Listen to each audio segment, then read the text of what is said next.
Welcome to the Joe Watt podcast. I'm Joao Vendramini from the University of Florida Range Cattle Research and Education Center. And today our guest is Mr. Ben Butler from Okeechobee, Florida. Ben, thanks for being with us today. Hey, good morning, Joe. Thanks for having me, bud. And Ben, could you please give us a little background about yourself? Well, Joe, as you mentioned, I'm a dairy farmer. I call Okeechobee home. Live in Highlands County. It's where the farm is, technically, right on the banks of the Kissimmee River. Been here at the farm, farming with my parents, my mother and father, and my brother Will. I've been here now for 15 years. Wow. And went to University of Florida. Got my undergraduate in animal science. And started working on my master's. Actually, I was there working on my master's while Joe was working on his PhD, and kind of got to know Joe well there. And but anyways, when the '04 hurricanes came across, really wiped out a lot of the structures on our farm, a lot of the feed barns. And at that time, I realized it was time to come home and go to work. I'd been in Gainesville for 7 years, and it was time to get back to reality. But so started back at the farm in 2005, and kind of worked into managing the day-to-day operations. Today I'm in charge of the milk cows, the lactating herd, and my brother Will, he handles the forage, replacement heifers, and the beef cattle side of our operation. We also run some mama cows here at the farm. But that's a little bit of the basics of it, and just try to stay active in the community with Farm Bureau and the local livestock show, and certainly try to stay active with IFAS. And I know we worked on some grass test plots out here at the farm a couple times, and my brother's wife Lauren, she's had a few ice field days out here looking at some grasses and some other aspects of the farm. But last year I got a call from the governor, and asking if I would serve on the South Florida Water Management District Governing Board. And I was reluctant at first. It was before the governor called me, when somebody else had mentioned the idea to me, and just because some of the controversies that have been surrounding in the last year. But the more I thought about it, the more I realized we needed somebody to serve. I was being asked to serve, and when the governor called, you don't tell the governor no. And so it was awful exciting, and it's been a great opportunity for me, and I've enjoyed helping out with the Water Management District. But that's a volunteer job, and I have there's no pay that comes along with it. But fortunately, I've got a good family that supports me and has allowed me to put the time into helping out the South Florida Water Management District. Yeah, and Ben, thank you so much for representing agriculture at the Water Management District. So it's really something that I know that you are sacrificing your time, to do that kind of thing, but the whole community of agriculture in Florida really appreciate, mainly in South Florida, around Okeechobee area. We really need that representation. And Ben, on that position that you have at the board, can you tell us what are the dynamics? What is your participation schedule, and what are activities you are involved in? Absolutely. The Water Management District, the South Florida Water Management District, is made up of 16 counties, and it stretches basically from Orlando all the way to the Florida Keys. So actually, it starts at the headwaters of the Northern Everglades, which is right there at I-4, Shingle Creek, Disney World, and makes its way down through the Kissimmee River, down to Okeechobee, all the tributaries that flow in. And the Water Management District was actually founded, I believe it was in 1972 or 76. The predecessor was the Central and Southern Flood Control District. And that dates back to the early times in the late 1800s, when Florida was just being opened up and developed, and and the state at that time was looking to turn swampland into farmland and into usable land, and for farming and development, and had a lot of different people that came in and ditched and diked and put levees in and made work the land to make it where it was usable today, and that rocked and rolled pretty good up until about the 1970s. I think that late 60s, early 70s, there was a realization that kind of an environmental movement that got started, and understanding that what we've got in Florida is unique. The Everglades system is you can't find a system like this anywhere else in the world, and the realization was that we needed to preserve what we have, and that some of the flood control features that we had put in weren't necessarily compatible with preserving the natural environment. So since the 1970s, there's certainly and the advent of the South Florida Water Management District has been part of the mission, has been to help preserve water resources and the natural environment. When you talk to Water Management District, South Florida Water Management District, kind of a three areas of responsibility. First is flood control. We're in this 16 county district, we've got 8.6 million people that are living just a couple feet above sea level. And when you look at from the Palm Beach all up and down the east coast, from Palm Beach all the way down to Miami, there's intricate canal systems and levees that prevent flooding. And then when you look at the 8.6 million people in this area, water supply. We all need water to live, and that's the second major mission of the Water Management District, is ensuring that we have a safe, clean water supply available to our 8.6 million residents. That is growing, and that is a constant challenge, especially when you look in the Orlando area. We're probably actually bumping the limits on the amount of water that we have to supply the people in the greater Orlando area. But then the third mission is the environmental, is the water quality preservation of the Everglades. And when you think about it, all three of those missions, they're not symbiotic. They pull in different directions.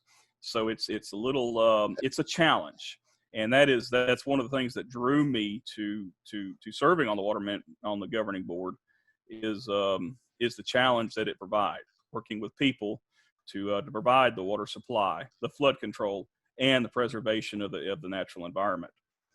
But the organization of the South Florida Water Management District is made up of 9 governing board members.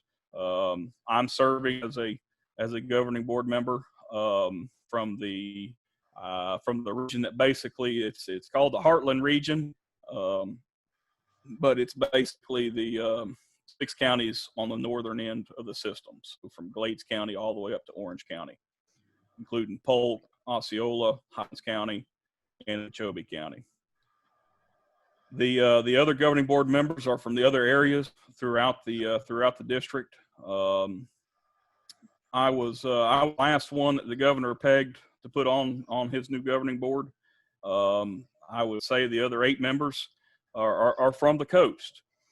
They have a different background, different understanding of, and I'll tell you, even though probably the other 8 governing board members probably live within 15 miles of the ocean, they bring each one of them brings a unique background and understanding to the table, and I have really enjoyed working with the other 8 individuals.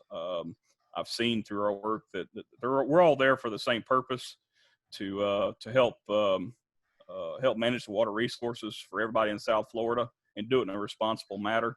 And we all bring something good to the table. So our discussions we work good together. So, but we're just a governing board member. We kind of outline the policies and direction that the Water Management District goes. We have an executive director that manages the day-to-day operations, and also the 1,400 people that are employed by the Water Management District. So it's a very large organization.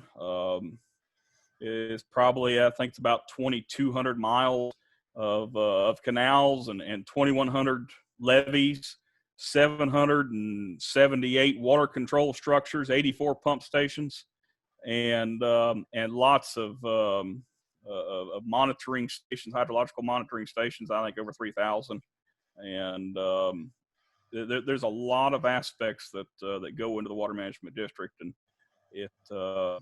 I've learned a lot. I certainly did not come into this position knowing everything that I know today, and I still have a lot to learn about the water management district. And Ben, specifically about some of the points that you are working with the board and the water management district is touching, I would like just to mention a few things that may be of great interest for the audience and the producers that listen to the podcast. The first one is the aquatic weeds, right? Presence of aquatic weeds in the canals and how that is impacting water flow. So could you give us a little information about how is that progressing and the activities that we are doing in that area? When you start talking aquatic weeds, certainly some of the aquatic plants that we have are natural. I would say most of them dealing with are invasive and not natural to the system, and even some of the natural plants become invasive. Our one of our major core missions is providing flood control, and as these my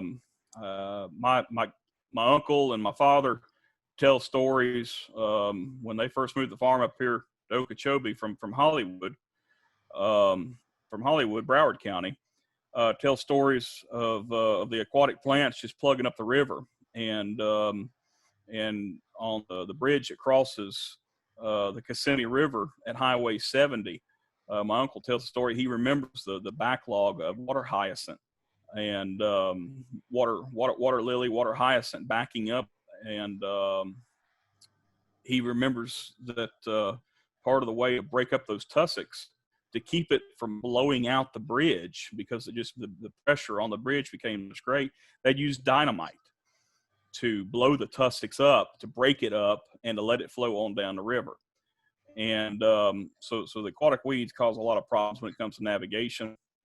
But also today we see when we're talking about nutrients in the water, we're talking about phosphorus, talking about nitrogen, and we have seen, we don't have a good understanding of what the baseline was, what nutrients were in the water before kind of the environmental realization. Unfortunately, we don't have a good baseline on where we were, but we know today that the nutrient levels in the water do promote some of these invasive plants to really take off and grow and bloom.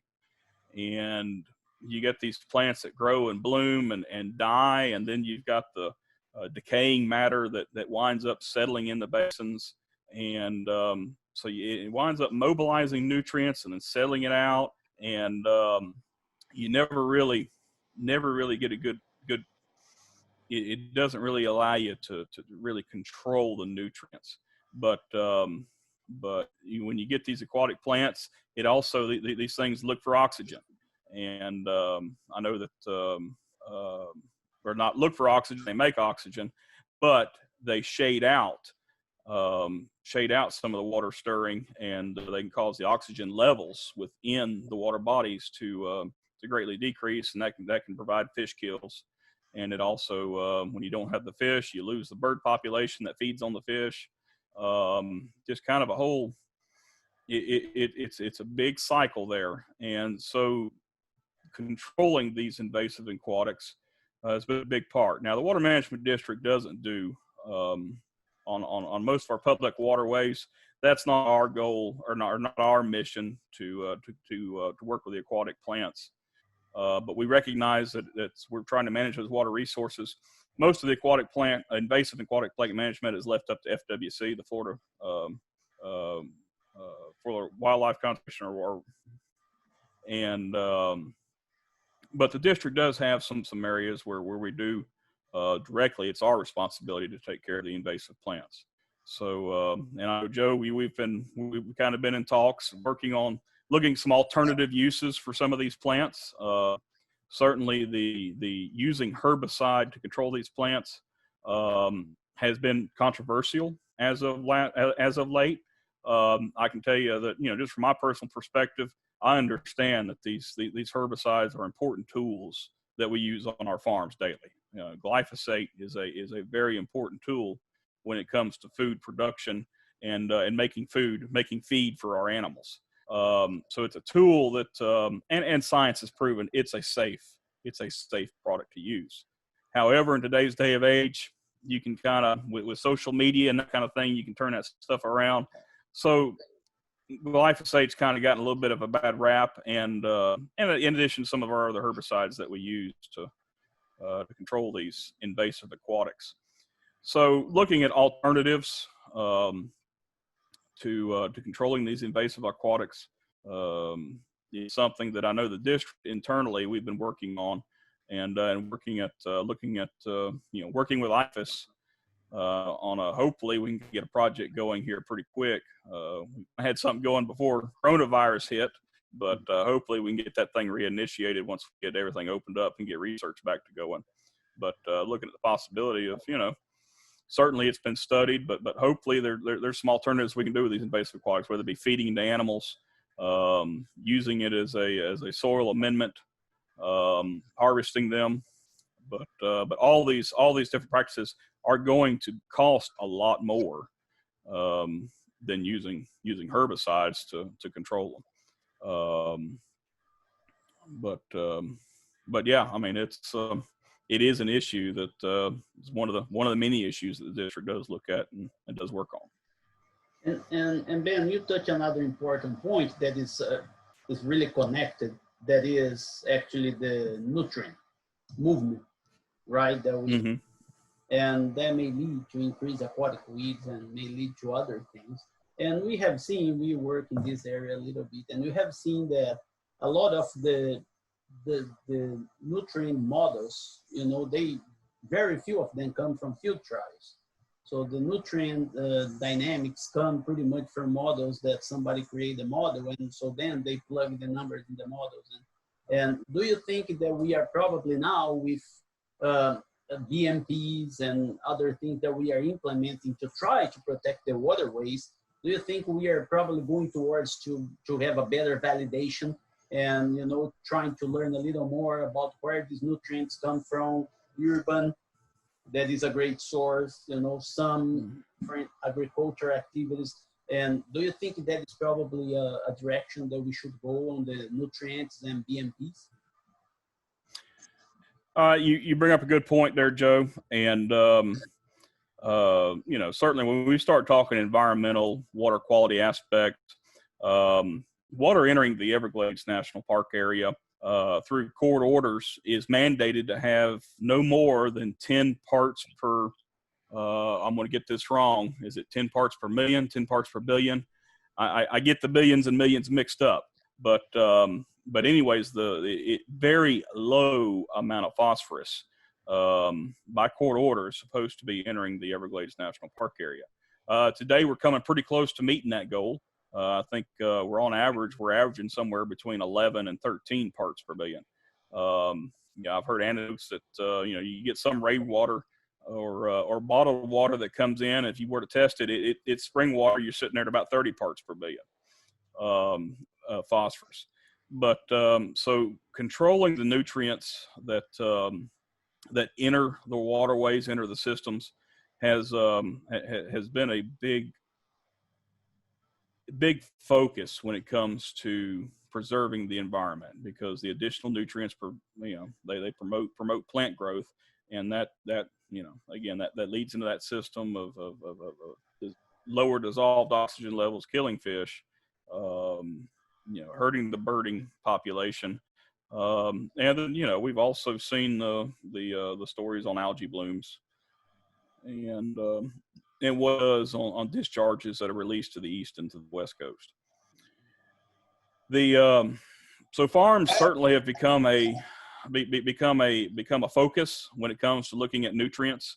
Joe, I mean, you right there. Your job is learning how to grow the best plants, and in order to grow the best plants that feed our animals, it takes food. We've got to feed those plants. We've got to have nutrients to feed those plants.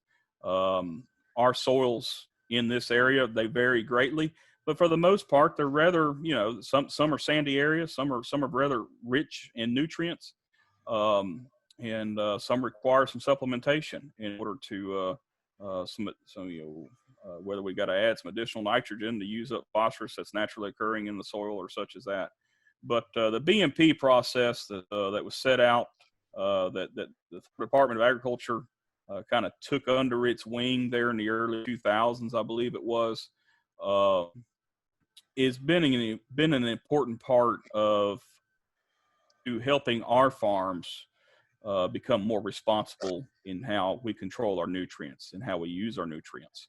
Back in the 70s, our fathers and grandfathers, they didn't know any better. They knew you put fertilizer out, you got more grass. The more fertilizer you put out, and there was a diminishing point of returns where you didn't put out.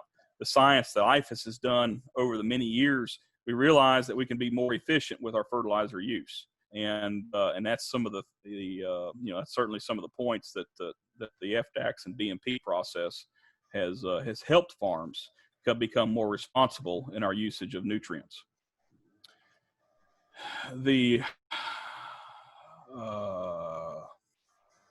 Help me out here, Joe. I lost my train of thought there. We're talking BMPs and nutrients exactly, yeah.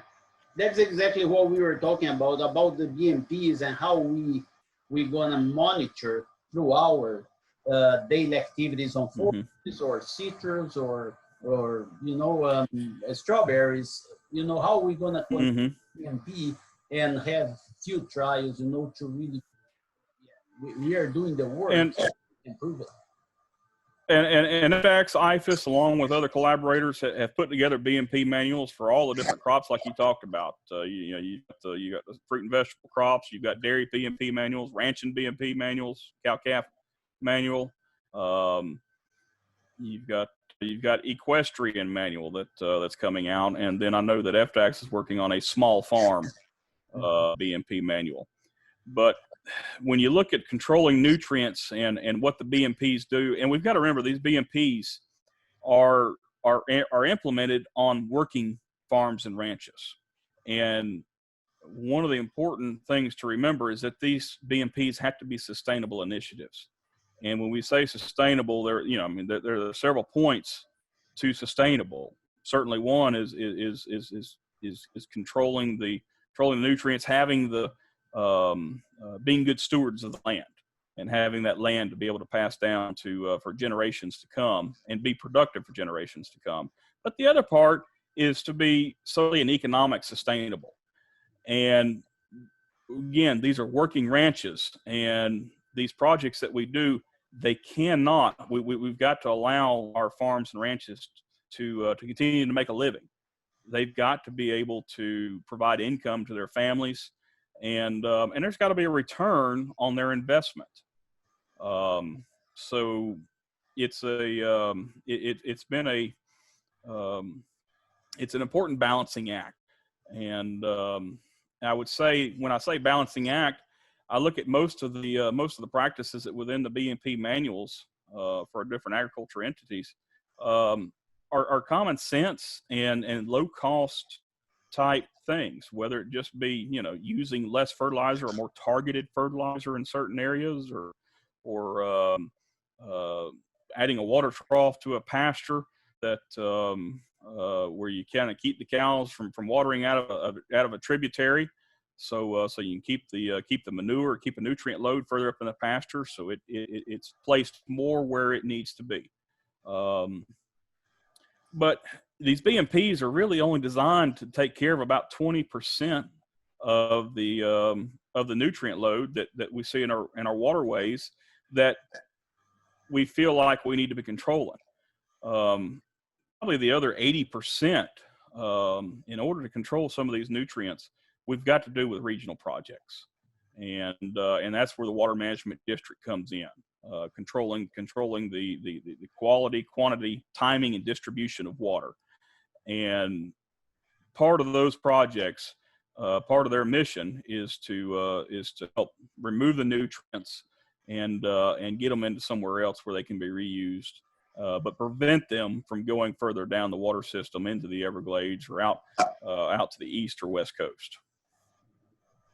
Yeah, yeah. Thank you, Ben. That was I think, a very good perspective of the current situation, and I think things that we are going towards the future and trying to focus on that. But as you said, 20% comes from those BMPs, and we really need those regional projects, to account for the that we will. And when you talk BMPs, I mean, there's so many more aspects to the BMPs than just water quality or nutrient control. I mean, it's water supply. It's conserving the amount of water we're using low flow sprinklers or timing of our irrigation. Those are other aspects that go right along with the mission of the South Florida Water Management District.